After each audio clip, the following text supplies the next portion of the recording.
آپ کو پتہ ہی ہے یوتھیوں کو مطلب کل تک یہ جس فوج کو دنیا کی بہترین فوج جس جنرل کو دنیا کا سب سے بڑا ڈیموکریٹک جنرل قرار دے رہے تھے اس کے ساتھ جو کر رہے ہیں تو پھر رانا ثناء صاحب تو ان کی بینڈ بجا رہے ہیں. یہ بینڈ بجانا ہی ہے نا کہ عمران خان صاحب کو سلولی کرتے کرتے کرتے تنہا کر دیا رانا صاحب نے. رانا صاحب نے سب سے پہلے تو اس کو زمان پارک میں اندر جو ہے نا گھسیڑ دیا, ایسا گھسیڑا کہ باہر نکالنے کے لیے بھی زور لگانا پڑتا ہے. تو ظاہر ہے رانا صاحب کے بارے میں سافٹ کارنر کہاں رکھیں گے؟ کیا کوئی مخالف اس حد تک جا سکتا ہے کہ کسی کی جانب کسی کا دشمن ہی بن جائے؟ بہرحال یہ خبر رانا ثناء اللہ کی روٹین چیک اپ کیا ہے کرانے کے بعد وہ ہاسپٹل سے گھر آ گئے ہیں, بالکل ٹھیک ہے.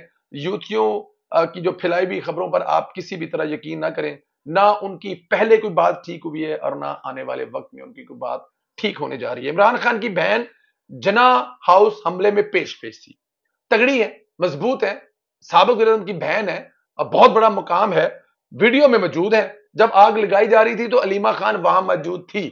علیمہ خان کے سائنسی ثبوتوں کی روشنی میں وہاں موجودگی کی تصدیق ہو چکی ہے. ظاہر ہے ان کے موبائل کا فرانسک ہوا ہوگا, ان کے جو سگنل ہے وہ وہاں کی ہوں گے, پلس وہاں پہ جتنے کیمرے لگے ہوئے ویڈیو ہیں اس میں لوگوں نے ان کو دیکھا ہے. جیو فنسنگ جو ہو رہی ہے وہ بھی آ چکی ہے. پولیس نے فیصلہ کیا ہے کہ علیمہ خان کو گرفتار کیا جائے, ان کو شامل تفتیش کیا جائے. اس حوالے سے ختمی منظوری بھی ہو چکی ہے. اب دیکھتے ہیں کہ علیمہ خان رپوش ہو چکی ہیں یا پھر گھر پر ملتی ہیں. لیکن میں پھر یہی کہوں گا اس سارے معاملے میں ماسٹر مائنڈ علیمہ خان نہیں ہے, اس سارے معاملے میں ماسٹر مائنڈ جو ہے وہ خدیجہ شاہ نہیں ہے, اس سارے معاملے کی ماسٹر مائنڈ جو ہے وہ دونوں جو بہنیں ہیں صنم اور وہ نہیں ہے. اس سارے معاملے کا ماسٹر مائنڈ ایک ہی ہے جس کا نام ہے عمران خان. سب سے بڑا شیطان عمران خان ہے. آپ یہ چھوٹے چھوٹے شیطانوں کو پکڑتے رہیں گے تو فرق نہیں پڑے گا. بڑے شیطان کو جس طرح آپ نے کھلی چھٹی دی ہوئی ہے, وہ یوٹیوب پر خطاب کر رہا ہے, انٹرنیشنل میڈیا کو انٹرویو دے رہا ہے, وکیلوں سے مل کر پاکستان کے خلاف پھر ایک سازش کر رہا ہے. سارے وکیلوں کی بات نہیں کر رہا, لیکن ظاہر ہے جو وکیل وہاں پر ہے میرا اشارہ ان کی طرف ہے, تو وکیل بھائی اس پر ہائپر نہ ہو, غصہ نہ ہو, لیکن جو استعمال ہو رہے ہیں ان کو استعمال کر کے اگلے لاہے عمل تیار کر رہا ہے. اس سارے معاملے میں اگر اس کو کھلا چھوڑتے رہیں گے تو یہ آپ سے سنبھالا نہیں جائے گا, کوئی بڑا نقصان کر دے گا. میں پچھلے 15 دن سے 10 دن سے یہی کہہ رہا ہوں اور کہتا رہوں گا کہ جب تک عمران خان کا انٹرنیٹ بند نہیں کیا جائے گا, اسے قید تنہائی میں نہیں پھینکا جائے گا, اس سے ملنے پر پابندی نہیں لگائی جائے گی, یہ آپ کو نقصان پہنچاتا رہے گا. آپ جو مرضی کر لیں. ادھر مقصود چپڑاسی کا تانا مارنے والوں کا چپڑاسی پکڑا گیا ہے. پنجاب اسمبلی کے چپڑاسی کے اکاؤنٹ سے چودھری خاندان کو 32 کروڑ 50 لاکھ روپے ٹرانسفر کیے گئے. ایف آئی اے پنجاب اسمبلی کے چپڑاسی کیسر اقبال بھٹی نے کرپشن سے جو پیسے کمائے اس کے تانے بانے راسل سہی, ان کی اہلیہ مونس لئی اور ان کی اہلیہ سے ملتے ہیں. بینک ریکارڈ کے مطابق کیسر بھٹی کے اکاؤنٹس کا ٹرن اوور 811 ملین پاکستانی اور 40,000 یورو ہے. کیسر اقبال بھٹی کے ساتھ ٹرانزیکشن کی بنیاد پر راسل سہی, ان کی اہلیہ مونس لئی کی اہلیہ کا طلب کیا گیا. کیسر اقبال بھٹی کے اکاؤنٹ سے 32 کروڑ 50 لاکھ روپے چودھری خاندان کو ٹرانسفر کیے گئے ہیں. ایف آئی اے نے پرویز الہی کے بیٹے 2 بہنوں کے خلاف منی لانڈرنگ کے case report Lahore high court میں جمع کرا دی ہے.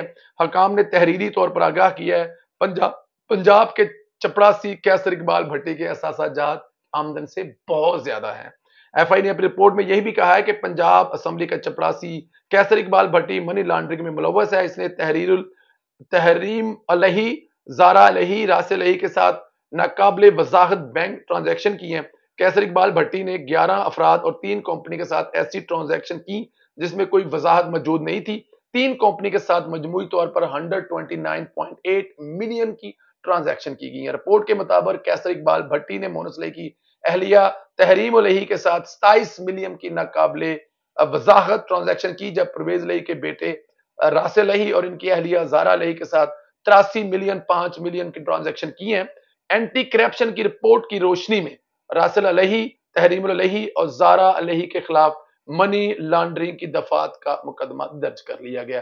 جیسی کرنی ویسی بھرنی. چودھری برادران کل تک یہ سب کچھ کرتے رہے ہیں کرپشن. اور دیکھیں میں آپ کو بات ہوں, نواز شریف نے کوئی غلط نہیں کیا تھا تو وہ اپنی بیوی مرتی ہوئی کو چھوڑ کے واپس آ گیا تھا, اور پھر نواز شریف کے گھر سے کسی کو اٹھانے کی ضرورت اس لیے نہیں پڑی کہ نواز شریف کو جب بلایا وہ آ گیا, پیشیاں بھگتی, جیل بھگتی, مرتی بیوی کو چھوڑ کے آ گیا, ساتھ میں بیٹی کو لے کے آ گیا, نہیں گھبرایا کیونکہ غلط کام کوئی نہیں کیا تھا. لیکن یہاں پر جو چودھری پرویز الہی کا ٹیپو سلطان اسپین میں بیٹھا یاشی فرما رہا ہے, وہ اس لیے نہیں واپس آ رہا کہ اس کو پتا ہے اس نے اربوں روپے کی کرپشن کی ہے، اور جب بھی واپس آئے گا دھر لیا جائے گا۔ اگر اس کا گریبان صاف ہے تو پھر حساب دینے میں پرابلم کیا ہے، مسئلہ کیا ہے؟ لیکن کیونکہ وہ صاف نہیں ہے، کلین نہیں ہے، کرپشن کا گڑھ ہے، چودھری برادران نے جو انی پائی ہے اس کا حساب دینا پڑے گا۔ بہت سادہ ہے، اس لیے واپس نہیں آ رہا۔ باپ جائے جیل میں، باپ جائے جہنم میں، بونس لے اسپین اور فرانس کے خوبصورت موسموں کو انجوائے کرتا رہے گا۔ عمران ریاض کا کیس مزید مشکوک ہو گیا ہے۔ پولیس سمیت ایجنسیوں کو پتہ نہیں چل رہا کہ وہ کہاں غائب ہے، اس کو کون لے کر گیا ہے۔ سینٹرل پولیس آفس لاہور میں عمران ریاض کی گمشدگی کے بارے میں ورکنگ گروپ کا اہم اجلاس کی صدارت ایڈیشنل آئی جی پنجاب شہزادہ سلطان نے کی ہے، اور ورکنگ گروپ میں حساس اداروں کے نمائندے موجود تھے۔ عمران ریاض خان کی بازیابی کے لیے مختلف علاقوں میں سرچ آپریشن کیا جا رہا ہے۔ اداروں نے سائنٹیفک طریقے سے بازیابی پر کام شروع کر دیا ہے۔ سوال یہ ہے کہ عمران ریاض کو کون لے کر گیا، کہاں لے کے گیا؟ کیا پی ٹی آئی نے خود غائب کروایا ہے؟ کیا ارشد شریف کی طرح پی ٹی آئی عمران ریاض کے ساتھ کوئی گیم تو نہیں کرنے والی؟ اچھا دیکھیں، کچھ بھی ہو سکتا ہے۔ ارشد شریف کا قتل کا معمہ ابھی تک حل نہیں ہوا۔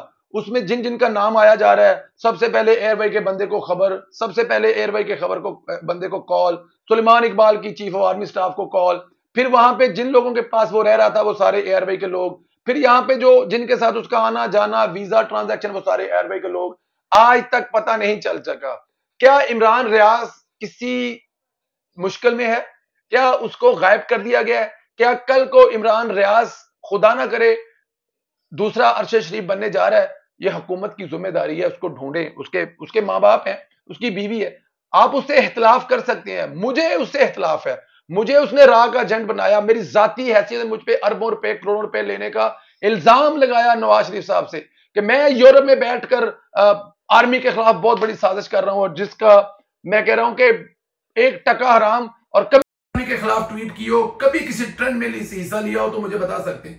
یہ میرا اس سے سوال بھی تھا جو مجھے جواب نہیں دے سکا تھا، کبھی جواب دے نہیں سکتا، جھوٹ کے پیر نہیں۔ آج وہ خود انہی خندقوں میں، انہی کنووں میں ڈوبا ہوا جس میں دوسروں کو دھکا دیا کرتا تھا اور اوپر سے ہنستا تھا۔ لیکن ہم پھر بھی دعا کریں گے عمران ریاض صاحب جہاں بھی ہیں خیریت سے رہیں، اللہ تعالیٰ کی ذات ان کے بچوں پر ان کا سایہ قائم رکھے۔ لیکن آپ نے غلط کیا، آپ کے سامنے ہو رہا ہے، آپ کو غلط بھگتنا پڑ رہا ہے۔ اللہ تعالیٰ کی ذات آپ تمام دوستوں کو اپنے حفظ و امان میں رکھے، خوش رہیں، آباد رہیں۔ آخر میں پھر کہوں گا کہ پیج جو ہمارا فیس بک ہے لائک کر دیں، اور جو یوٹیوب کا ہے سبسکرائب، اور اس کے ساتھ بیل آئیکن کو ضرور پریس کریں۔ اور اگر آپ نے یہ دونوں کام کیے ہوئے ہیں تو پھر آپ کمنٹس کر کے اپنی قیمتی رائے سے آگاہ کریں، اور اس ویڈیو کو جتنا ہو سکے واٹس ایپ گروپوں میں شیئر کریں۔ اپنا خیال رکھیں، اجازت دیں، خدا حافظ۔